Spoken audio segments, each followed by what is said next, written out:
नमस्कार, आपण पाहत आहात लोकनाय न्यूज आणि आता येत आहे चंद्रपूर जिल्ह्यातील पाथरी उपक्षेत्रातील धक्कादायक आणि मन हेलावून टाकणारी बातमी। दिनांक 23 मार्च 2026 रोजी पाथरीमधील राखीव वन क्रमांक 298 मध्ये एका वाघाचे मृत शरीर काही अवयव कुजलेल्या अवस्थेत आढळले। घटनास्थळावरून काही अवयव गायब असल्याचे चित्र दिसून आले। या घटनेची तक्रार मिळाल्यानंतर चंद्रपूर वन विभागाने तात्काळ दखल घेत घटनास्थळाची पाहणी सुरू केली।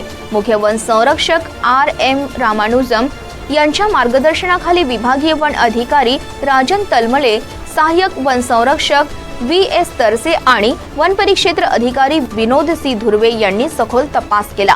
प्राथमिक चौकशीनंतर 4 संशयित आरोपी ताब्यात घेतले गेले असून या घटनेमुळे परिसरात खळबळ उडाली आहे। वन्यजीव संरक्षणाच्या दृष्टीने हा अत्यंत गंभीर प्रकार मानला जात आहे। वन विभागाच्या अधिकाऱ्यांचे म्हणणे आहे की या प्रकरणाची सखोल चौकशी केली जात आहे आणि आरोपीशी संबंधित इतर व्यक्तींचाही शोध घेतला जात आहे।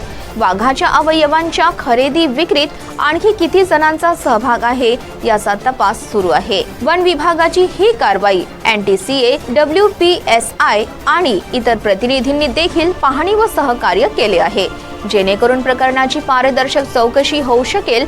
न्यायालय प्रथम श्रेणी 1 सावली यांनी 24 मार्च 2026 रोजी आरोपींना 3 दिवसांची वन कोठडी सुनावली आहे।